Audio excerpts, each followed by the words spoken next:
अनमोल मोती कार्यक्रम में आपका स्वागत है। ओम शांति। आज हर व्यक्ति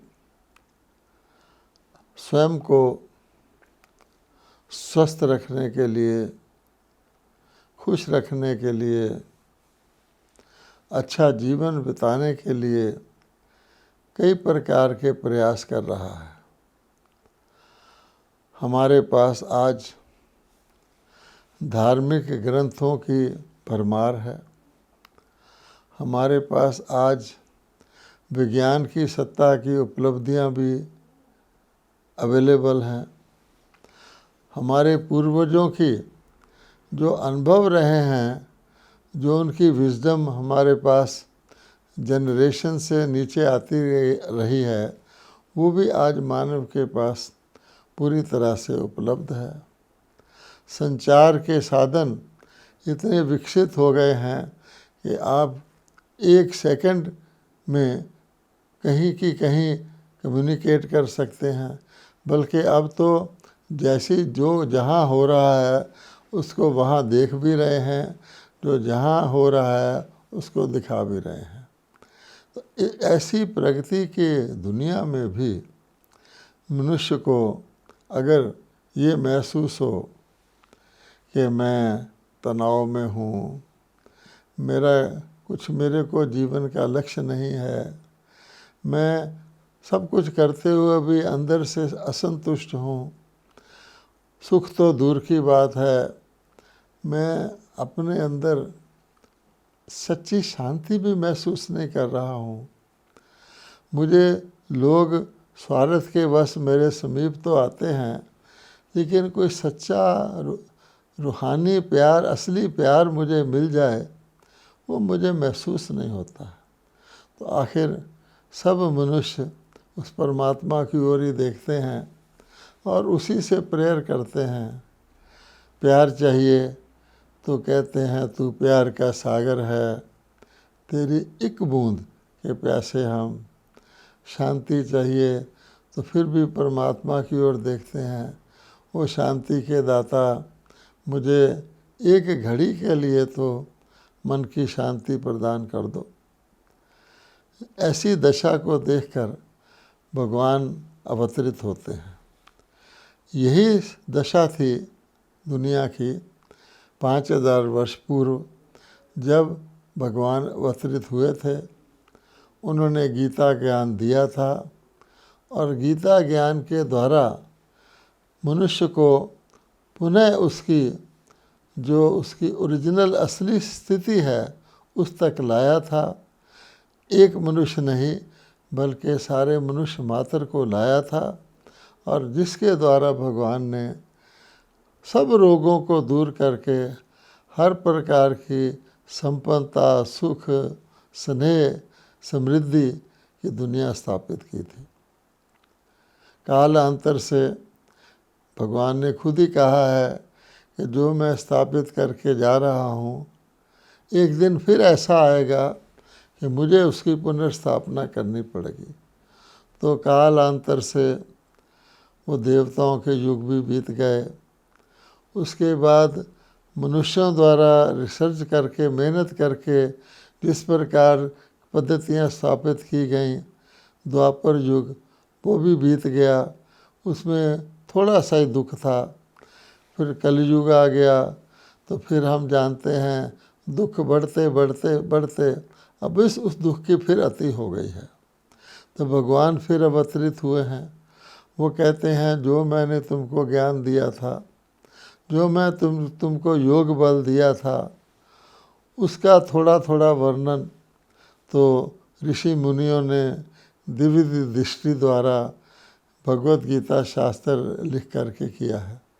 लेकिन उसको पढ़ने से व्यक्ति को पूरी बात पता नहीं लगती। उस शास्त्र में भी मनुष्य मतें हैं, कितना भी मनुष्य दूरदर्शी हो, अल्पज्ञ हैं, उसमें कुछ इस प्रकार की बातें कह दी गई हैं कि जो मैंने सच्चा गीता सार बताया था वो गुम है। तो परमात्मा पुनः अवतरित होकर बताते हैं कि सारे मनुष्य मात्र के अंदर जितनी भी विकृतियां आई हैं, जिनके कारण से जो कुछ हम आज देख रहे हैं गिरी हुई स्थिति, उसका भगवान हमको मूल कारण भी बताते हैं और उस कारण का परिणाम भी बनाते हैं। भगवानोवाच है कि जब मैं 5000 वर्ष पूर्व आया था तो मैंने मनुष्य आत्मा को मूल बात ये बताई थी कि तुम आत्मा हो, तुम शरीर नहीं हो। आत्मा ही प्राण है और आत्मा का शरीर माध्यम है, और आत्मा को परमात्मा कहते हैं। मैंने सारी विकृतियां उसमें से निकालकर पावन और पवित्र बनाया था। तो दो बातें हो गई, एक तो सत्य बताया कि तुम आत्मा हो और सत्य शाश्वत होता है, तुम अनादि अविनाशी हो, तुम्हारा कभी अंत नहीं होता, तुम सदा रहोगे। दूसरे, आत्मा मान करके शरीर के द्वारा चलना है, अपने को आत्मा समझना है। तो ये ज्ञान जो भगवान ने दिया था, उसके आधार पर 2 युग तक, यानी पूरा सतयुग और पूरा त्रेता युग तक सभी मनुष्य आत्माएँ सारे विश्व की सदा सुखी थी, दुख और शांति का नाम निशान नहीं था। ना केवल मनुष्य आत्माएँ, अन्य सभी जीव प्राणी, सारी वनस्पति, प्रकृति के सारे तत्व सब सुखदायी थे। यथा राजा तथा प्रजा, दैहिक दैविक भौतिक तापा, किसी प्रकार का भी दुख वहाँ उसका नाम निशान नहीं था। फिर भगवान कहते हैं, जब 2 युग बीत गए तो तुम मनुष्य आत्माओं ने केवल एक भूल की है कि अपने आप को आत्मा की जगह शरीर मानना शुरू कर दिया। अब आप देखिए, ये बहुत बड़ी भूल है जिसका कई धर्मों में वर्णन तो आता है कि एडम और ईव ने एक बहुत बड़ी मौलिक भूल की जिससे वो स्वर्ग से गिर गए। ऐसे इस्लाम धर्म में भी आता है कि आदम और हव्वा ने भी कुछ ऐसी गलती की जिसके कारण से वो जन्नत से नीचे आ गए। तो भारतवासियों को भी भगवान ने कहा है कि तुम अमर थे, अमर लोक के निवासी थे। सतयुग और त्रेता को अमर लोक कहा जाता है, जिसके लिए आज तुम प्रार्थना करते हो, हे परमात्मा मुझे मृत्यु से अमरत्व की ओर ले चल। लेकिन जब 2 युग बीत गए, द्वापर युग आ गया, तो तुम एक ही गलती की, बहुत जन्मों से शरीर के द्वारा कर्म करते करते तुमने अपने आप को शरीर मानना शुरू कर दिया। अब जो ही तुमने शरीर मानना शुरू कर दिया, एक गलती है, लेकिन कितनी बड़ी गलती है कि कोई ड्राइवर अपने आप को कार मानना शुरू कर दे। तो आप जानते हैं कि कार फिर कब तक बचेगी, कब तक उसका एक्सीडेंट नहीं होगा या उसका टकराव नहीं होगा। तो जो ही तुमने शरीर मानना शुरू किया तो 5 विकृतियां आत्मा के अंदर आ गईं जो शरीर मानने से पैदा होती हैं। पहली तो काम विकार, जिसको कहा जाता है पतित तरीके से जन्म लेना। पतित का मतलब है काम विकार प्रवेश हो गया। देवता पावन थे, उनके अंदर काम विकार था ही नहीं। वहाँ सृष्टि की उत्पत्ति काम विकार से नहीं होती थी। देह मानने से, दैहिक आकर्षण में आने से काम विकार जो सबसे बड़ी गलती हुई। फिर उसके साथ साथ जिसके अंदर काम आ जाता है, क्रोध विकार भी आ जाता है, लोभ विकार भी आ जाता है। गीता पढ़ के देख लीजिए, काम क्रोध लोभ को भगवान ने नरक के द्वार कहा है। उसके बाद फिर मोह विकार भी आ जाता है, यानी व्यक्ति संसार की वस्तुओं के अंदर अटैच हो जाता है, व्यक्तियों के अंदर अटैच हो जाता है जो उसके उपयोग के लिए थी, उसको यूज़ करने के लिए नहीं थी, लेकिन सदा उसके साथ नहीं रहने वाली थी, उनको वो कोशिश करता कि सदा मेरे साथ रहें। तो मोह विकार उत्पन्न हो जाता है। मोह से मेरापन आ जाता है कि ये मेरा है। उसका नतीजा क्या होता है कि बाकी सब मेरा नहीं है। और उससे क्या होता है कि व्यक्ति स्वार्थी हो जाता है, उसके अंदर सारे सबका कल्याण की बजाय अपना जिसको वो कल्याण समझता है उसकी भावना पैदा हो जाती है। जब सारे ही अपना अपना कल्याण सोचने लगें तो सर्व का कल्याण छुप जाता है। फिर एक और बहुत बड़ी रोग पैदा होता है जिसको अभिमान कहा गया है। यानी मनुष्य शरीर नश्वर है, उसको शरीर छोड़ना है, अपने आप को आत्मा भी नहीं मानता, उसके अंदर अहंकार पैदा हो जाता है, वो भी उल्टा अहंकार। वो अपने साधनों के आधार पर अपने आप को शक्तिशाली गिनता है कि जितने मेरे पास संसाधन होंगे, फॉर एग्ज़ाम्पल जितना धन होगा, जितने बंगले होंगे आदि आदि, जितने मेरे कॉन्टैक्ट्स होंगे, इन्फ्लुएंस होगा, मैं शक्तिशाली हूँ, तो अभिमान आ जाता है। तो काम, क्रोध, लोभ और अभिमान ये दुख के कारण बन जाते हैं। और हम जानते हैं, कहा गया है पाप मूल अभिमान, और गीता एंड होती है नष्टो मोहा, कि मेरा मोह खत्म हो गया।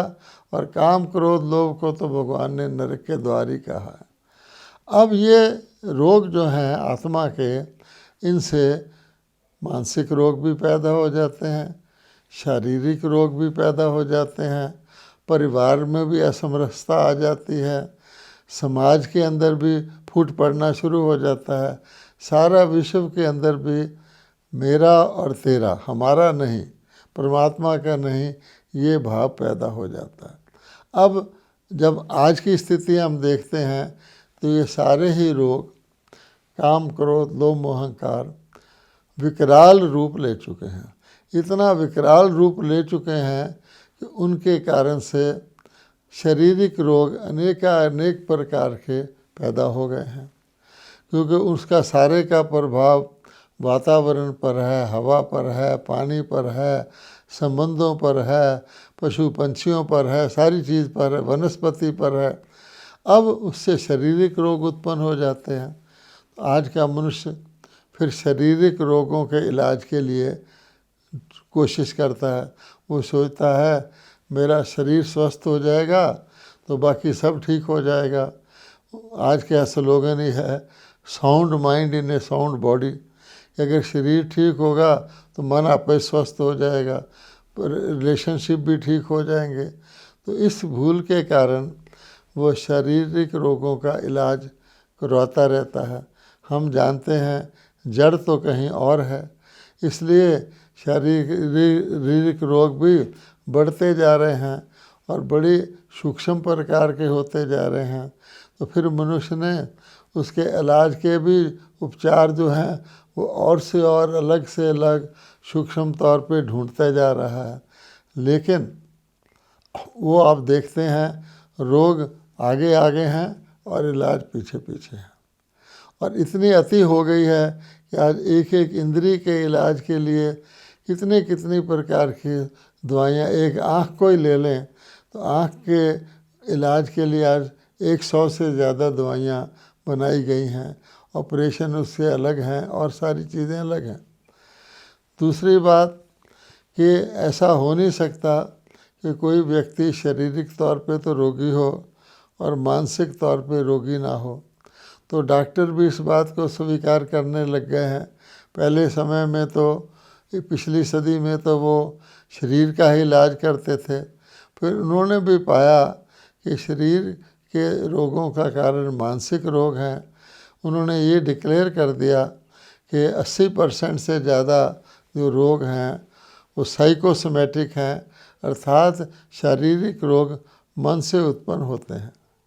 ब्रह्मा कुमारी तो ये मानती हैं कि 100% ही शारीरिक रोग मन के रोग से उत्पन्न होते हैं। अब मन के रोग का इलाज कैसे किया जाए? तो डॉक्टरों ने क्या कोशिश की है, जब मन के रोग एबनॉर्मल तरह के होते हैं उनको ठीक करने का इलाज, जिसको ल्यूनेसी कहते हैं, टेम्परेरी मैडनेस कहते हैं, मन बहुत एबनॉर्मल हो जाता है, उसके लिए फिर वो क्या करते हैं कि मन को शरीर से डिस्कनेक्ट करते हैं ताकि कम से कम और ज़्यादा मानसिक रोग शारीरिक दुखों के कारण पर बढ़े ना। डिटैच करते हैं। आमतौर पे आप देखेंगे वो क्लोरोफार्म आदि सुंघा के मानसिक रोगियों को शरीर से डिटैच रखते हैं। जैसे प्रकृति में भी निंद्रा के समय हम शरीर से डिटैच हो जाते हैं तो मन को थोड़ा रेस्ट मिलता है। आजकल तो निंद्रा भी नहीं आती है और भयानक भयानक सपने भी आते हैं, तो मन के शरीर का मन से डिस्कनेक्शन नहीं होता। लेकिन डॉक्टर लोग ऐसी एनेस्थीसिया आदि बेहोश करने की दवाइयाँ देते हैं, सेमी बेहोश करने की दवाइयाँ देते हैं, गोलियाँ खिलाते हैं, इंजेक्शन देते हैं कि मन शरीर से डिटैच हो जाए। चलो उसका भी इलाज करने की कोशिश हो रही है। लेकिन अगर कोई रोग स्किन का है, खून का है, मांस का है, हड्डियों का तक का है, तब तो उसका बाहरी इलाज हो सकता है। मन के रोगों का बाहर से इलाज नहीं हो सकता है। लेकिन अगर कोई रोग आत्मा में हो, जिसको भगवान ने कहा है कि शरीर मानने से आत्मा के अंदर ये काम, क्रोध, लोभ, मोह, अहंकार रूपी रोग घुस गए हैं और उनका इलाज बाहरी तरीके से तो हो ही नहीं सकता, क्योंकि आत्मा के रोग हैं, तो इसलिए उसका इलाज भी आध्यात्मिक ही होगा। आप सोच सकते हैं कि काम, क्रोध, लोभ, मोह, अहंकार आत्मा में घुसे हैं, इसलिए भगवान ने उन सब रोगों को मिलाकर एक शब्द दिया है, पतित। आत्माएं पतित हो गई तो हर प्रकार के रोग उनसे होंगे, और रोग से मुक्ति को भी भगवान ने नाम दिया पावन। अर्थात आत्मा शुद्ध हो गई, 5 विकारों से हट गई, निर्विकारी हो गई। इसलिए पावन देवताएं जो आज दुनिया में तो नहीं हैं, उनकी मूर्तियां हैं, उनके स्मारक हैं, उनको हम जब प्रार्थना करते हैं, प्रशंसा करते हैं, यही कहते हैं आप संपूर्ण निर्विकारी हो, पावन हो। अपने लिए हम कहते हैं मैं पतित हूँ, नीच हूँ, पापी हूँ, कपटी हूँ। तो ये पाप आदि इन 5 विकारों को ही कहा जाता है। अब भगवान कहते हैं मनुष्यों की ये दुर्दशा देखकर मैं पुनः अवतरित होता हूँ और मनुष्य आत्माओं को सच्चा गीता ज्ञान सुनाकर पहले तो ये बताता हूँ कि तुमने अपने आप को जब से शरीर मानना शुरू किया तब से ही, यानी कार की जगह कोई अपने आप को ड्राइवर मान ले तो कार में टकराव तो होगा ही, डेंट पड़ेंगे। अच्छा, उसको आप ठीक कर लेंगे। फिर भी अगर ड्राइवर अपनी ड्राइविंग को ना करके कार को ही अपने को मानता रहे, दोबारा उसके अंदर कार खराब हो जाएगी। तो ये तो हमारा जन्म जन्मांतर चलता है। तो भगवान बताते हैं कि नहीं, तुम आत्मा हो।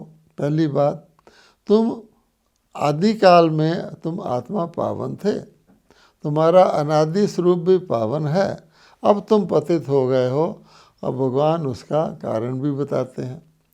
अब भगवान कहते हैं कि कारण काफ़ी नहीं है।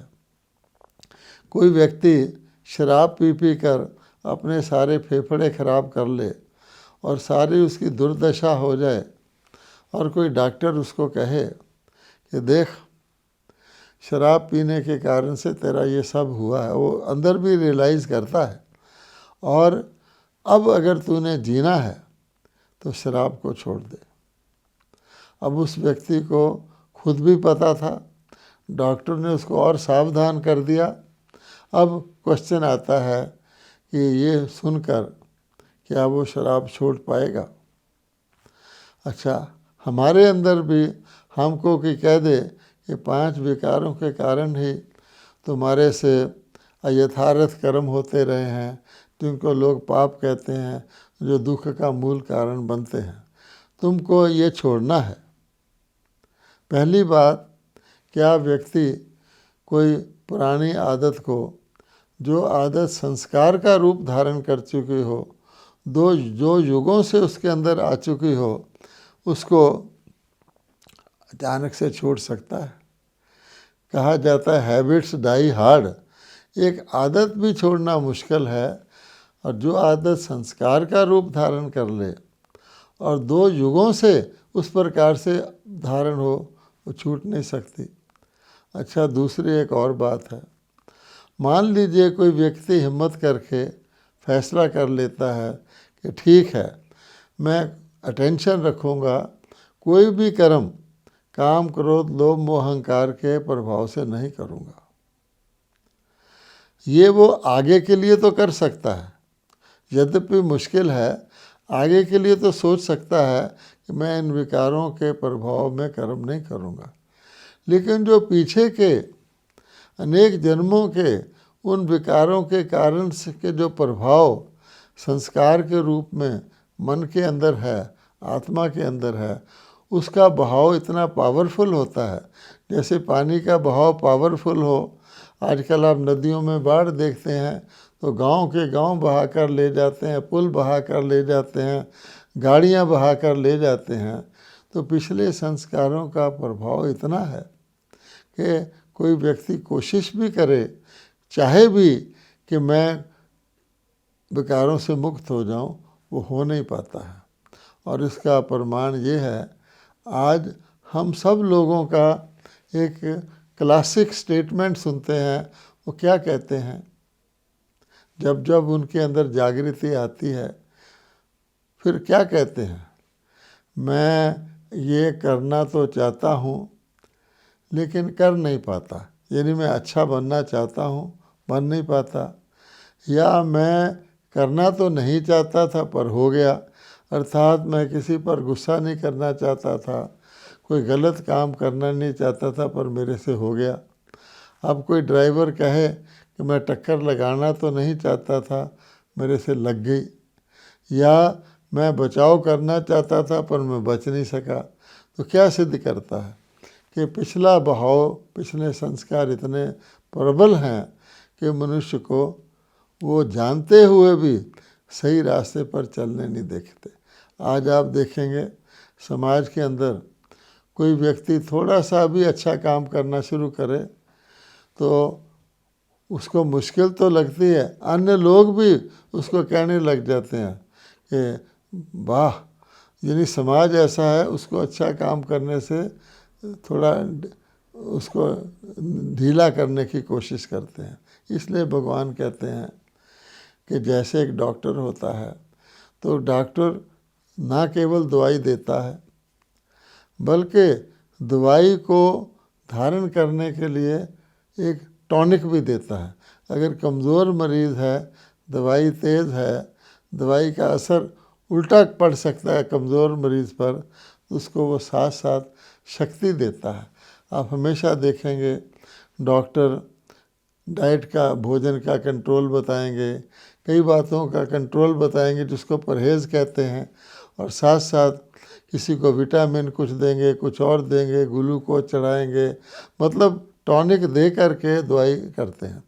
अर्थात नहीं तो दवाई काम नहीं आ सकती, होते हुए भी यूज़ नहीं हो सकती। इसलिए भगवान कहते हैं कि मैं ना केवल आकर के गीता सुना करके ईश्वरीय ज्ञान देता हूँ बल्कि साथ साथ योग बल भी प्रदान करता हूँ। अब योग बल क्या चीज़ है? ईश्वरीय ज्ञान कहता है कि आत्मा के अंदर जो काम विकार, क्रोध विकार, लोभ विकार, काम वृत्ति, क्रोध वृत्ति, लोभ वृत्ति, उसकी मनोवृत्ति उससे बनती है और उस मनोवृत्ति से व्यक्ति कर्म करता है। उसको ज्ञान देने के साथ साथ मैं शक्ति देता हूँ, और शक्ति भी आत्मा को चाहिए। अब शारीरिक शक्ति तो आप फल खाकर, सैर करके, एक्सरसाइज करके धारण कर सकते हैं। आत्मा में शक्ति कहाँ से आए? वो तो आत्मिक शक्ति ही होगी। इसलिए परमात्मा कहते हैं भगवत गीता में जैसे कहा है, मैं तुमको योग सिखाता हूँ। भारत का प्राचीन योग प्रसिद्ध है। आज उस योग के नाम पर तो शारीरिक योग, नकली योग चले हुए हैं, क्योंकि भगवान ने कहा मेरा योग प्राय लुप्त हो चुका है। खुद आके सिखाते हैं। उसका भाव अर्थ ये है कि आत्मा परमात्मा के साथ कनेक्ट हो, क्योंकि आत्म बल कम हो गया है, तो परमात्मा के साथ संबंध जोड़कर, स्नेह युक्त कनेक्शन जोड़कर परमात्मा से शक्ति ले। तो परमात्म शक्ति आत्मा में आएगी तो उसमें आत्म बल बढ़ेगा, मनोबल बढ़ेगा, जिसको विल पावर कहते हैं। तो ईश्वरीय ज्ञान, सावधानी और ईश्वरीय योग बल जो ओरिजिनल योग भगवान सिखाते हैं, इन दोनों को मिला करके मनुष्य अपने आप को आत्मस्थिति में पुनः स्थित कर सकता है शरीर में रहते हुए। और फिर आत्मा को प्योरीफाई करने के लिए ये जो ज्ञान और योग भगवान सिखाते हैं वो सिर्फ सुनने की चीज़ नहीं है, समझने की चीज़ नहीं है, कभी कभी प्रयोग में लाने की चीज़ नहीं है, क्योंकि रोग 2 युगों का है, उसको धारण करने की आवश्यकता है, हजम करने की आवश्यकता है। इसलिए ईश्वरीय ज्ञान को धारण करने का क्या मतलब है कि परमात्मा द्वारा बताए गए आत्मा के आदि दैवी गुणों को धारण करना, जिनका स्थान अवगुणों ने ले लिया है।